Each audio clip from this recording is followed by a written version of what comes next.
Obrigado, meu querido. Muito obrigado, meus queridos amigos. Que o Senhor Jesus nos abençoe. É sempre um prazer imenso estar com vocês e tendo a oportunidade ainda de aprendizado, né? Então, que nós consigamos aproveitar essa oportunidade. A nossa proposta é conversarmos um pouco a respeito do Evangelho do Senhor Jesus enquanto receita de saúde para nós outros. Por quê?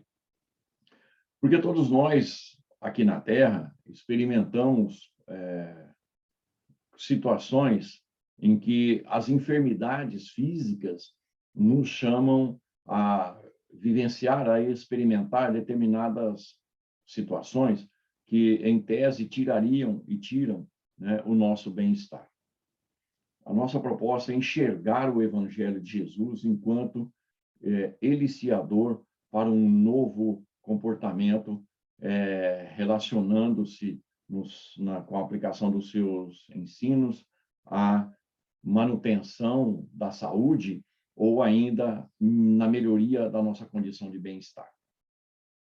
O conceito de saúde tem sido objeto de alterações ao longo do tempo.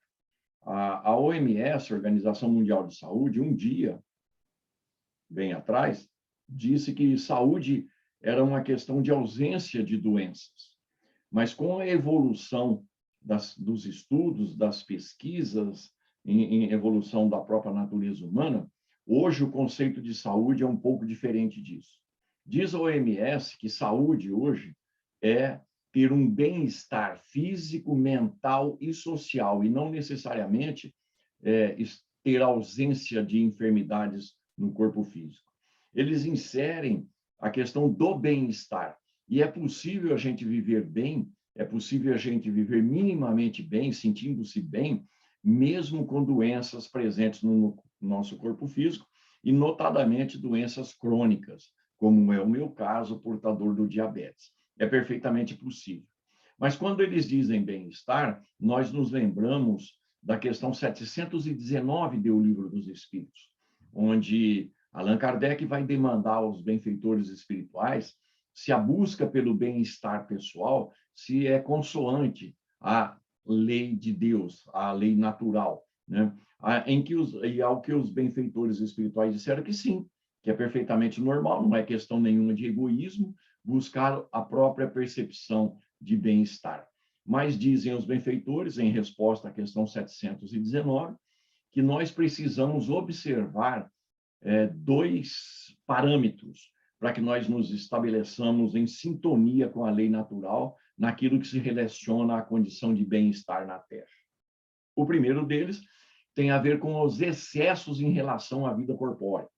E é preciso tomar cuidado com os excessos, dizem os benfeitores, porque contraria diretamente a lei de conservação, ou seja, nós temos, por necessidade básica, conservar o nosso estado físico para que a gente consiga exercitar tudo aquilo que foi planejado no nosso planejamento reencarnatório, ou seja, nós saímos com um tempo definido, previamente definido, ou pelo menos esperado para uma existência física, e, consequentemente, todo abuso, todo desequilíbrio no seu uso fará com que esse tempo se encurte, provocando o retorno ao mundo espiritual antes da hora, o que significa sair devedor da vida, porque se nós tínhamos toda uma conjuntura traçada para o nosso próprio espírito, também outras pessoas, a própria sociedade, tem na sua conjuntura total a nossa presença sendo contada para isso. Então, quando nós abandonamos o campo de luta física pelo chamado suicídio indireto, nós estamos prejudicando não só a nós mesmos, quanto aqueles que convivem conosco e que esperavam e que precisavam da nossa presença junto deles. Evidentemente, esse espaço de tempo que a gente deixa de viver aqui na Terra deverá ser ressarcido à economia divina em outras oportunidades, se não tivermos o amor que cura, o amor que apaga erros do passado, né? O amor, ele tem essa capacidade, diz Pedro, né? O amor, ele elimina questões do passado, ele elimina culpas. Mas se nós não tivermos o amor que corrija o nosso passado, nós voltamos na condição de suicidas involuntários e teremos que ressarcir numa outra existência, segundo propõe a questão 199 do Livro dos Espíritos, para uma existência correspondente a fim de eliminarmos o déficit anterior. De qualquer forma, a questão do bem-estar é natural e a gente deve procurá-lo no equilíbrio da natureza na qual nós estamos inseridos. E existe ainda um outro conceito, né? Um segundo parâmetro, que é relacionado ao bem-estar daqueles que convivem conosco. Os benfeitores são objetivos. O nosso bem-estar, para estar em equilíbrio com as leis naturais, não podem causar mal-estar a quem quer que seja. Ou seja, para que o meu bem-estar se dê de acordo com a lei natural, eu não posso tirar o bem-estar de nenhum daqueles que são chamados próximos, que vivem próximos de mim. Isto posto, meus amigos, nós precisamos compreender do que se trata os processos de enfermidade.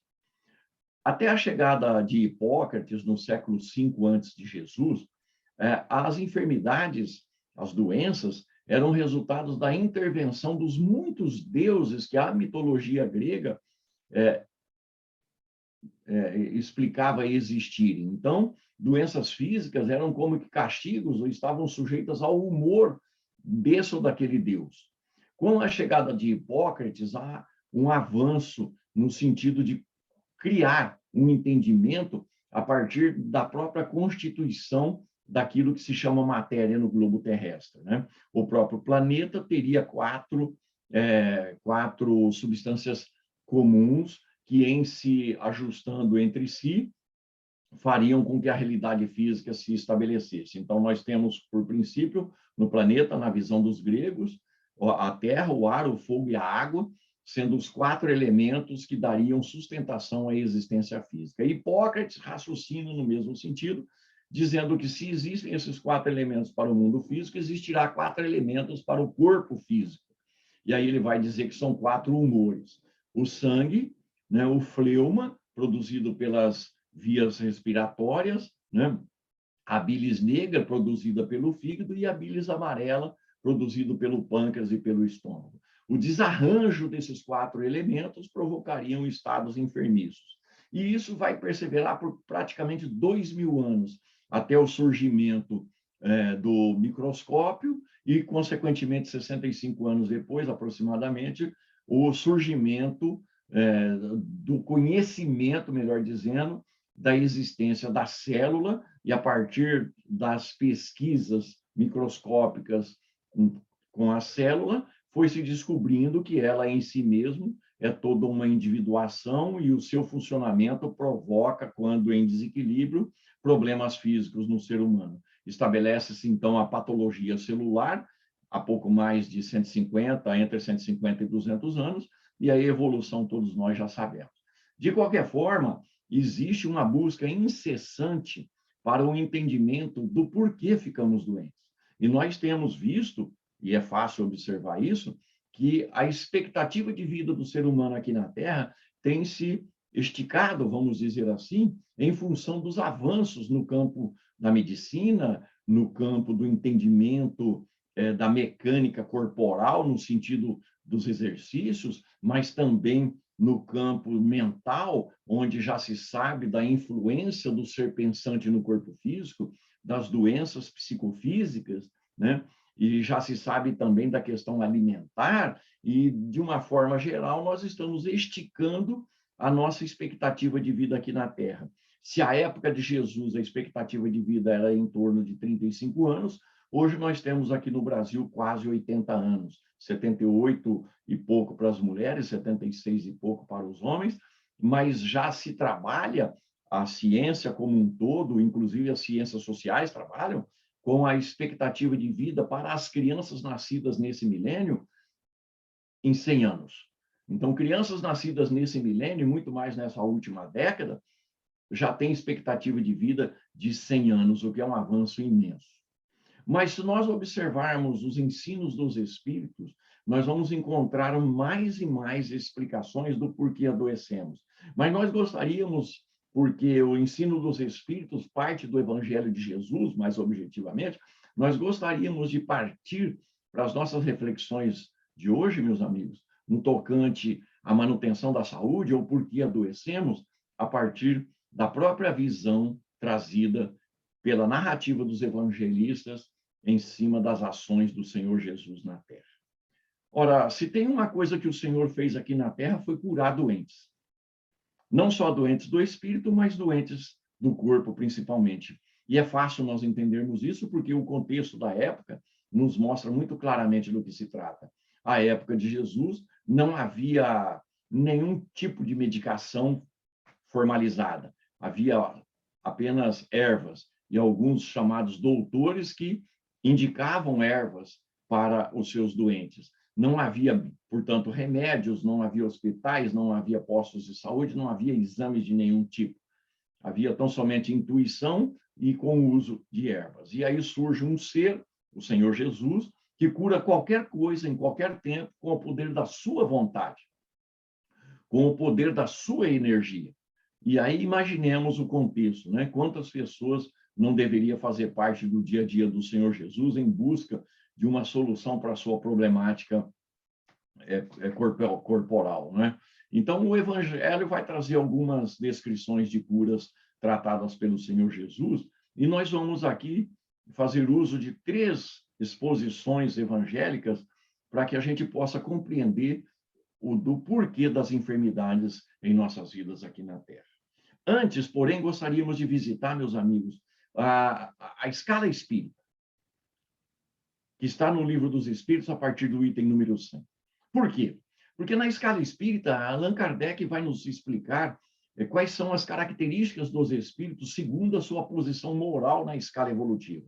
Nós sabemos que fomos criados simples e ignorantes para um dia atingir a perfeição, o que significa dizer que há um trajeto a ser percorrido. Esse trajeto a ser percorrido depende da condição do espírito estar na condição material. Existem 3, portanto, princípios: Deus, espírito e matéria. E o espírito precisa da matéria para se desenvolver. Objeto da encarnação do espírito, o corpo físico lhe é necessário, desde a questão 132 do Livro dos Espíritos, nos fica muito claro isso, que nós só atingiremos a perfeição passando pelas fieiras da reencarnação. E a reencarnação tem essa possibilidade, então, de ser uma oportunidade do espírito se renovar moralmente para ele se aproximar mais e mais da perfeição. Dessa forma, o espírito faz uso da matéria. Ocorre que, quando nós observamos os espíritos que estão na terceira ordem, Allan Kardec define muito claramente, e evidentemente guiado pelos benfeitores espirituais no seu raciocínio, que os espíritos vinculados à terceira ordem se sujeitam à matéria. Eles gostam, entre aspas, da matéria e daquilo que lhes traz de satisfação na convivência da matéria. Então, as viciações, as sensações provocadas pela satisfação das viciações, as paixões vão conduzir as nossas vidas, vão fazer com que estejam presentes, porque nós encontramos prazer na satisfação material. Na segunda ordem, são aqueles espíritos que já estão vencendo a matéria, já estão colocando o bem como prática primeira e abrindo mão das sensações materiais, no sentido de não só ajuizarem, mas vivenciarem um estado já de bem-estar moral, de bem-estar íntimo. Mas a questão são os espíritos puros que estão na primeira ordem. No item 112 do Livro dos Espíritos, que está dentro do assunto escala espírita, Allan Kardec vai dizer que, para o espírito puro, não há nenhuma influência da matéria, ou seja, a matéria se sujeita ao espírito.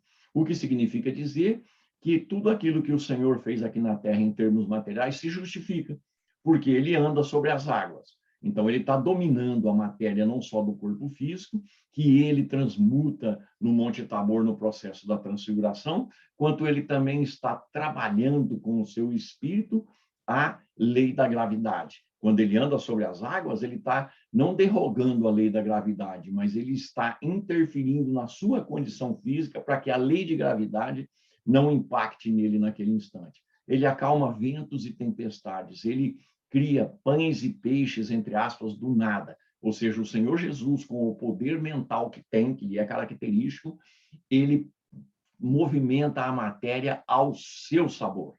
Então, item 112, a matéria se sujeita ao espírito, o que nos leva a dizer, com muita convicção, de que o Senhor Jesus não ficou doente uma única vez aqui na Terra. E diríamos mais, opinião pessoal nossa, permitam-nos os queridos amigos, ele não deve ter dado um espirro aqui na Terra, porque é um espírito puro. Ora, se ele tinha o poder de curar qualquer um de qualquer coisa, de qualquer jeito, em qualquer tempo, ele não poderia ficar doente em nenhuma oportunidade, porque em si mesmo estava presente energias superiores que a gente ainda não tem condição até de aquilatar. Né? Portanto, o seu evangelho vai ser um manancial de explicações acerca dos processos enfermiços que nos atingem aqui na Terra. E nós gostaríamos de começar pelo cego de nascença, segundo narra o evangelista. As 3 curas que nós vamos trabalhar aqui, meus amigos, foram realizadas no dia de sábado, o que era um tormento para os judeus e também era, claro, uma provocação do Senhor Jesus para mudar o status quo da coisa, né? Então, Jesus tem a sua atenção chamada por um cego de nascença, diz o evangelista, que queria, evidentemente, ter visão, enxergar. E aí, então, alguém pergunta para o Senhor, Senhor, quem foi que pecou para ele nascer cego? Foi ele ou foram os seus pais? A própria pergunta já nos remete a alguns ensinamentos.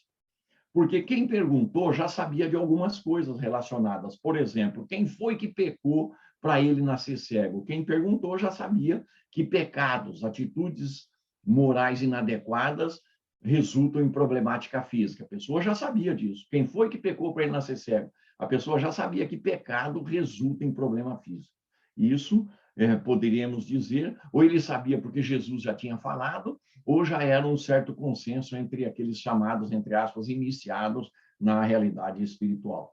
Mas, de qualquer forma, já se tinha informação muito presente naqueles que estavam um pouco mais esclarecidos, que todo o erro moral impacta no funcionamento do corpo físico. Mas sabia-se também do processo da reencarnação. Quem foi que pecou para ele nascer cego? Ora, se ele pecou para nascer cego, essa era uma das possibilidades, ele só poderia ter pecado numa vida anterior. Então, o pecado, entre aspas, é carregado no espaço entre uma vida e outra, para que o espírito responda por ele na vida seguinte. E ele é carregado, vai nos explicar a doutrina espírita, estudando em profundidade o perispírito, né, que vem sendo estudado há milênios aqui na Terra, mas é a doutrina espírita que vai estabelecer as características, pelo menos iniciais, para o nosso entendimento do perispírito.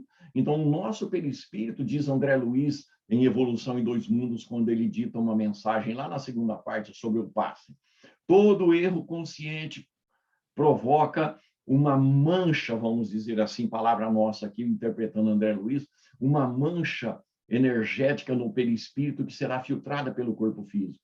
Ora, a lei de Deus está na nossa consciência. Tudo aquilo que pensamos, falamos e fazemos, consequentemente, é contraposto à lei de Deus, que vai reverberar no sentido contrário tudo aquilo que bate confrontando com ela. Tudo aquilo que bate e é positivo, é consoante à lei natural, vai reverberar em bem-estar para nós outros. Tudo aquilo que não bate, que é contrário à lei natural, vai reverberar numa energia que ficará demarcada no perispírito para ser filtrada no corpo físico, nos ensina André Luiz, e a gente vai ver que André Luiz tem razão. De qualquer forma, Jesus responde, não é ele e nem os seus pais, não foi ele nem os seus pais que pecaram para que ele nascesse cego. E aí nós perguntaríamos, por que os pais estão envolvidos nessa questão? Porque eles não compreendiam a coisa como um todo, o mecanismo da reencarnação como um todo. E no primeiro mandamento de Moisés está escrito que Deus é um Deus rigoroso, que pune até na terceira e na quarta geração. Ora, a primeira geração, por exemplo, eu, primeira geração, meus filhos, segunda, meus netos, terceira, e meus bisnetos, a quarta geração. Se eu desencarno hoje, tomara que isso não aconteça, eu ainda tenho possibilidade de voltar na terceira geração, filho dos meus próprios filhos, que estão ainda em fase reprodutiva. Um deles, inclusive, já está planejando ser pai novamente o ano que vem, né? Então, eu poderia voltar na terceira geração, mas eu já poderia também pensar em voltar como um filho de um dos meus netos. Eu tenho uma neta de 20 anos de idade, outros que estão a caminho já de também entrar na fase de formação de uma família. Então, se preenche o requisito de justiça através do processo reencarnatório. Não é justo que eu pague pelos erros dos meus bisavós, dos meus avós e dos meus bisavós, assim como não é justo que meus netos e meus bisnetos paguem pelos erros que eu cometo. Então, o Senhor Jesus vai dizer que nenhum deles tem pecado para ser expurgado. E aí ele cospe no chão, faz um barrozinho com a poeira do chão e ele acaba passando nos olhos daquele moço, manda que ele se lave no tanque de Siloé e ele passa a ser vidente, ele passa a enxergar como todos nós enxergamos aqui na Terra. Meus amigos, ser cego não é fácil. Não é uma vida fácil ser cego. E aquele moço, segundo Jesus, não tinha pecado para nascer cego. Então, como é que é imposto a ele uma cegueira sem que ele tenha necessidade disso, no sentido de corrigir os pecados provocados numa outra existência? A questão se explica através do planejamento reencarnatório. Quando o Senhor Jesus diz a Nicodemos que o Espírito sopra a vida onde ele quer, Jesus está dizendo que o Espírito escolhe onde vai nascer. E se ele escolhe onde vai nascer, ele tem um propósito, ele tem um planejamento, porque ele está buscando aquilo em função dos seus objetivos, necessidades, motivos, né? Enfim, características que lhe são próprias enquanto individualidade em busca da perfeição. Mas, a partir da questão 258 do Livro dos Espíritos, nós ficamos sabendo que o planejamento reencarnatório existe e que é o próprio Espírito que participa do seu planejamento reencarnatório. Evidentemente, haverá exceções daqueles espíritos que não têm consciência estando no mundo espiritual, que não têm condições psíquicas ou espirituais para isso, aqueles que não têm merecimento e por isso mesmo, como nós colocamos alguns dos nossos irmãos em prisão aqui na Terra, os benfeitores colocam eles em reencarnações aqui na Terra em nome da justiça divina, né? E assim sucessivamente. Aquele espírito se planejou para nascer cego e fazer parte do trabalho de implantação do Evangelho de Jesus na Terra. Ele aceitou nascer cego, ele se comprometeu voluntariamente a seguir, e isso explica tudo. Então, essa linha de entendimento nos leva a acreditar, a saber, melhor dizendo, que muitas doenças que nós temos aqui na Terra, e principalmente as doenças crônicas ou aquelas doenças que podem vir conosco já no berço, são doenças pedidas pelo Espírito para burilar determinadas condições morais da sua natureza atual. Então, muito daquilo que sucede conosco é em função das necessidades evolutivas do espírito e não tem nada a ver com erros cometidos em outras existências. E posso falar, me permitam, de mim próprio, que tenho diabetes surgido há cerca de 14 anos atrás. Ora, eu vinha numa vida de desregramento. Então, das duas umas, ou teve a ver tão somente com os erros cometidos no desregramento diante da mesa de alimentos aqui na Terra, ou estava previsto no meu planejamento, olha, se você não se equilibrar diante da mesa, você vai desenvolver um diabetes para que ela possa te educar. E devo confessar a vocês que o diabetes é um personal trainer de primeira linha, porque se eu quiser viver um pouco mais e com qualidade, eu preciso me adaptar a determinadas regras. Então, eu estou me educando à mesa, eu estou me educando emocionalmente, eu estou me educando no campo da atividade física, enfim, eu estou me educando num contexto espírito-matéria para que eu volte ao mundo dos espíritos proximamente aquilo que foi planejado para a minha existência. Enquanto eu não volto, que eu tenho um pouco mais de qualidade de vida, o que significa dizer que eu estou aproveitando da doença. Aquela porta lá vai fechar? Tá. Já peguei o jornal da senhora. Tem um som aberto aí, meus amigos. O que significa dizer que a doença pedida, né, pelo Espírito vem no sentido de evolução, de corrigir-se, o que não é matéria fácil, mas percebamos, nós precisamos nos desenvolver espiritualmente. E por isso, antes de reencarnar, nós pedimos determinadas enfermidades aqui no processo de educação. A segunda passagem que gostaríamos, meus amigos, de levantar aqui para as nossas reflexões se dá no tanque de Betesda. Todos nós conhecemos a passagem. O tanque de Betesda, uma piscina construída, cuja água era sempre muito tranquila, mas aos sábados acreditavam os judeus que aquela água se movimentava por conta da atuação de um anjo invisível, com o seu cajado também invisível, e o primeiro doente que se jogasse na água ficava curado das suas enfermidades.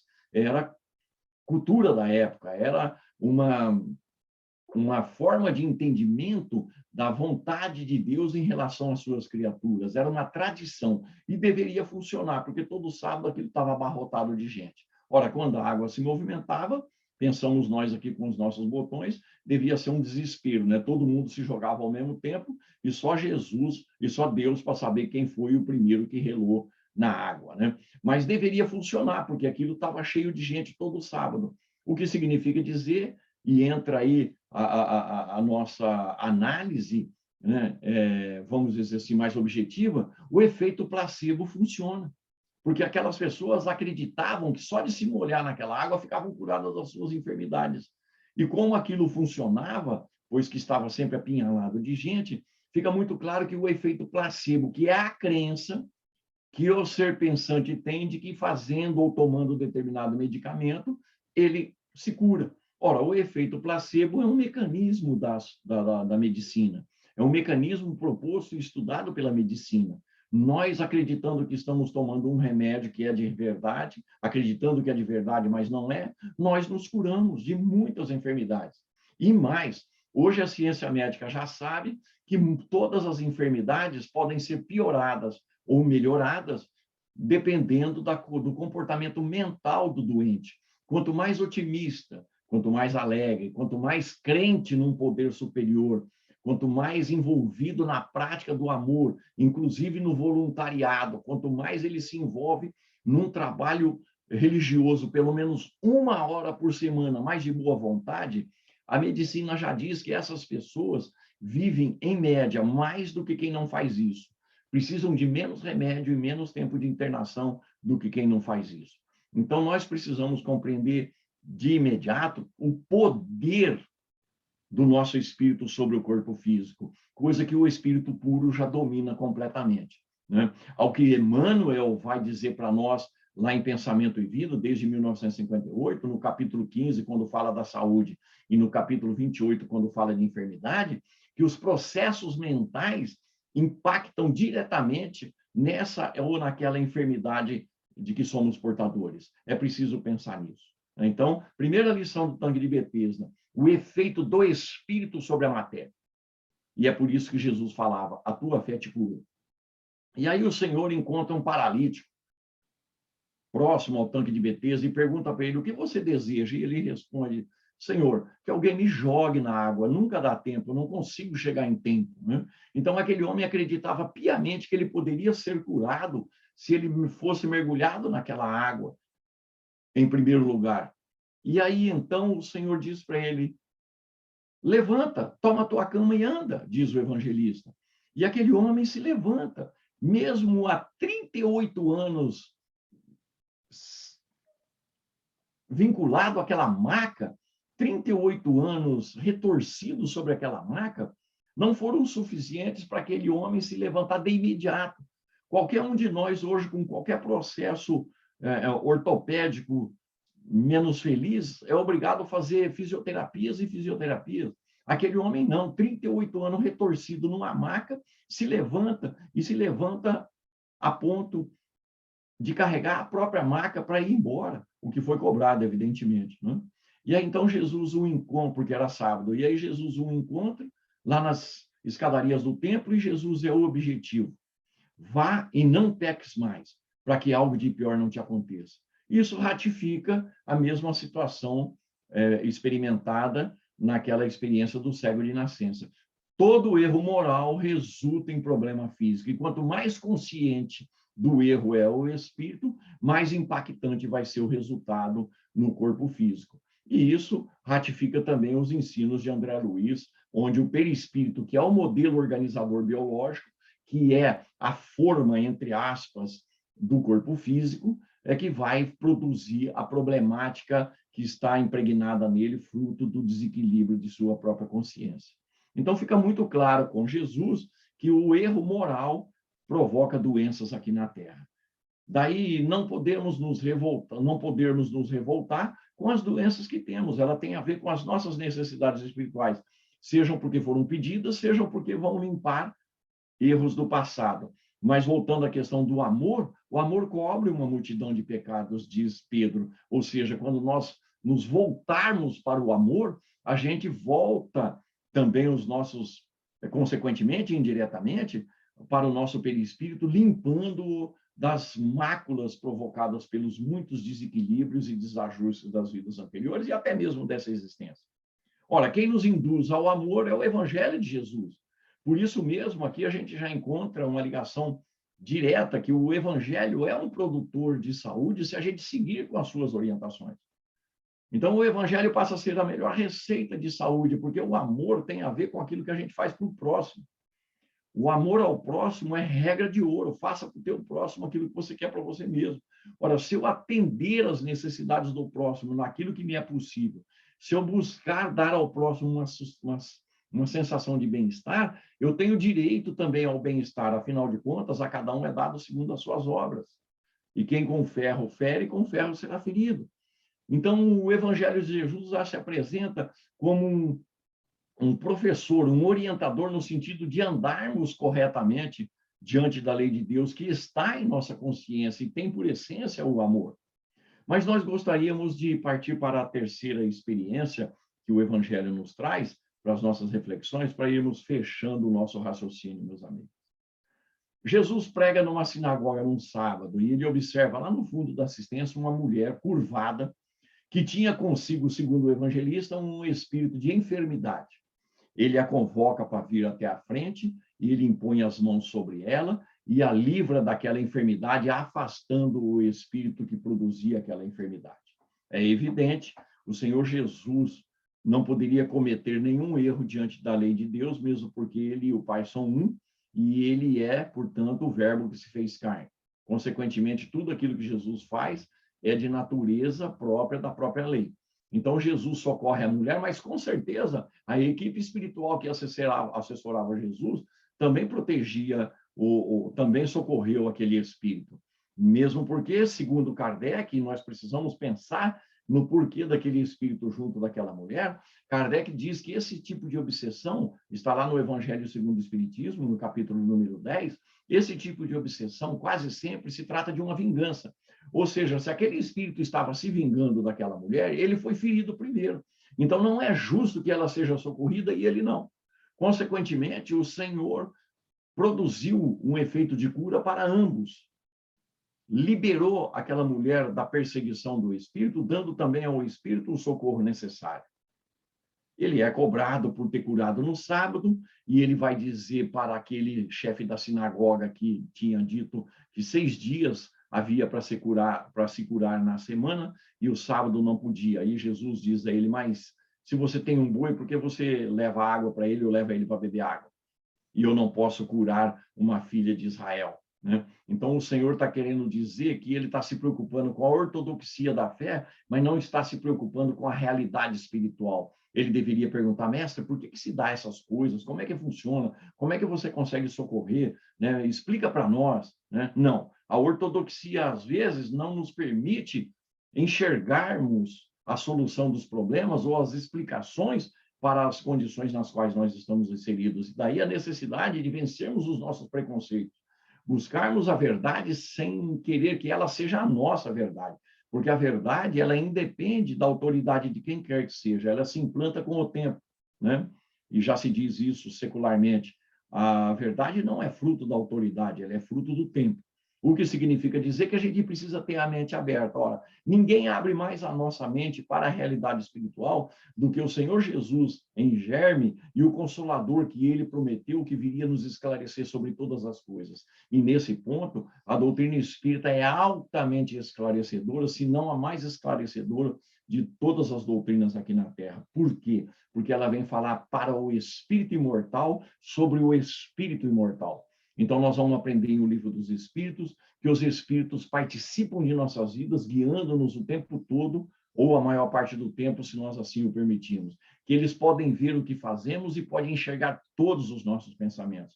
E, aliás, são os nossos pensamentos que os atraem para junto de nós e são os nossos desejos que os convocam para junto de nós.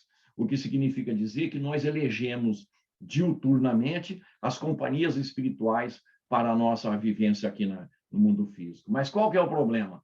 O problema é que nós todos estamos envolvidos aqui na Terra com espíritos imperfeitos, porque somos imperfeitos. Consequentemente, os nossos pensamentos e os nossos desejos, as nossas vontades, também são vinculadas a esse mundo de imperfeição que nós mantemos junto de nós outros. O que significa dizer que nós atraímos espíritos imperfeitos para junto de nós. E se são imperfeitos, como nós também carregamos as nossas máculas perispirituais, decorrentes das nossas falhas morais, esses espíritos também trazem no seu perispírito as suas próprias máculas. E ao se aproximar de mim, porque eu os atraí ou eu os convoquei, o meu corpo físico começa a perceber essas influências menos felizes do perispírito deles, e eu começo a ter sintomas que são aqueles chamados sintomas de doenças fantasmas. Nenhum exame detecta, mas eu tenho sintoma. Mas a presença mais constante desse perispírito visitante junto do meu vai fazer, se permanecer por um tempo determinado ou indeterminado, que o meu corpo adoeça tentando limpar o perispírito alheio.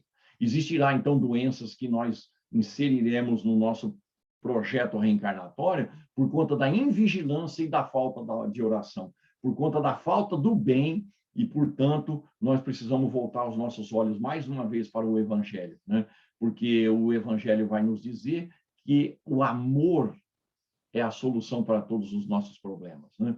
O amor, em síntese, o Evangelho vai dizer que o amor não só é a solução para os nossos problemas, quanto é o alicerce para a nossa felicidade futura. Ora, voltando os nossos olhos para aquela mulher, ela estava sendo perseguida por um espírito. Ela não convocou ele pelo pensamento em si mesmo para as coisas do dia a dia, mas ela tinha uma dívida moral para com ele, ou seja, ele tinha ascendência sobre ela. Então, ele tinha poder sobre ela em função da culpa que ela trazia. Mas nós outros somos espíritos culpados, se não nessa existência, de outras existências. E com isso a gente permite que espíritos tenham ascendência sobre a nossa condição espiritual, reencarnatória, em função das opções de comportamento nossa de outras vidas. Meus amigos, nós precisamos eleger o bem. Na questão 469 do Livro dos Espíritos, Allan Kardec vai ouvir dos espíritos para nós não nos deixarmos levar pelas tentações, ou seja, pela influência dos espíritos que querem nos tentar aqui para a gente se manter na viciação, para que eles possam se satisfazer junto conosco das viciações que nós assumimos, que são iguais às dele. Nós precisamos praticar o bem e confiar em Deus. Praticar o bem sempre. Ora, nesse sentido, mais uma vez, somos obrigados a compreender, mesmo à força, que o Evangelho de Jesus é a solução para os nossos problemas, porque tudo aquilo que o Senhor Jesus preconiza para nós outros é o bem praticado para o próximo, que em verdade resultará em bem para nós mesmos. Então, quando ele diz, perdoará 70 vezes 7 vezes. Se alguém te pedir a camisa, a blusa, dê a camisa também. Se alguém pedir para caminhar 1000 passos, caminhe 2000. Não repila aquele que te pede emprestado. Se alguém te ferir na face direita, ofereça à esquerda. Ora pelos teus inimigos, ora mesmo por aqueles que te perseguem e te caluniam. O que Jesus está falando? Faça para o próximo aquilo que você quer para você mesmo. Isso é prática do amor. E se eu fizer isso de boa vontade, mais amor ainda será. Consequentemente, eu não terei necessidade de ser cobrado pela própria lei divina em função da minha realidade espiritual escolhida por mim mesmo. Então, o Evangelho traz no seu rol de orientações toda uma receita de saúde de que nós ainda não temos feito uso ao longo desses 20 séculos. Nós temos preferido a dor física. E disse mais Jesus, que é o médico maior de todos nós: eu não vos deixarei órfãos, eu permanecerei convosco até o fim dos tempos. E disse mais ainda, meus amigos: vinde a mim todos vós que estáis cansados e sobrecarregados, eu vos aliviarei. Tomai sobre vós o meu jugo e aprendei comigo, que sou manso e humilde de coração. Encontrarei alívio para as vossas dores, porque leve é o meu fardo e suave é o meu jugo. Ao longo desses 20 séculos, nós temos preferido desenvolver a ciência biológica, no sentido de nos solucionar os problemas físicos. E poucos de nós, ou mesmo aqueles que já se voltaram, nós não temos colocado, e falo isso por mim, todo o nosso entendimento e a nossa força no sentido de implantar em nossas vidas as recomendações do Senhor. Por isso adoecemos, porque somos espíritos inferiores, mais do que inferiores, invigilantes. Mais do que isso, espíritos que não se precavem com relação ao futuro, porque os erros que eu estou cometendo agora e que eu ainda não limpei do passado serão levados à frente para serem extirpados através do corpo físico, num processo que nós poderíamos chamar popularmente aqui de que quem não vai pelo amor, vai pela dor. É preciso pensar nisso. O médico maior de todos nós está trabalhando por nós. Eu vou preparar-vos o lugar. Ele está querendo nos curar. Ele está querendo nos ajudar. Ele está querendo fazer com que a gente tenha vida e vida em abundância, que era o objetivo da presença dele. Eu vim para que tenham vida e vida em abundância. E nós temos preferido ainda o mundo, com as suas paixões e com as viciações que a matéria nos permite. Alguma coisa está errada. Onde? No nosso entendimento. É preciso assumir o Evangelho como orientação para a saúde. Se a OMS já disse que é uma questão de bem-estar físico, mental e social, a doutrina espírita vai dizer que o espírito gera os seus processos de enfermidade, tanto quanto de saúde, mas isso só é possível vivendo em sociedade, ou seja, vivendo com o próximo, porque não será possível colocar as lições de Jesus em prática aqui na Terra, se não for através da convivência com aqueles que estão ao nosso redor, fruto de um planejamento reencarnatório anterior, onde nós todos nos unimos para levedar a massa da perfeição. Pensemos nisso, meus amigos, e escolhamos definitivamente seguir as orientações do médico de todos nós, seguir as orientações do Evangelho de Jesus, sempre com Jesus, mas nunca sem Kardec. Muito obrigado a todos.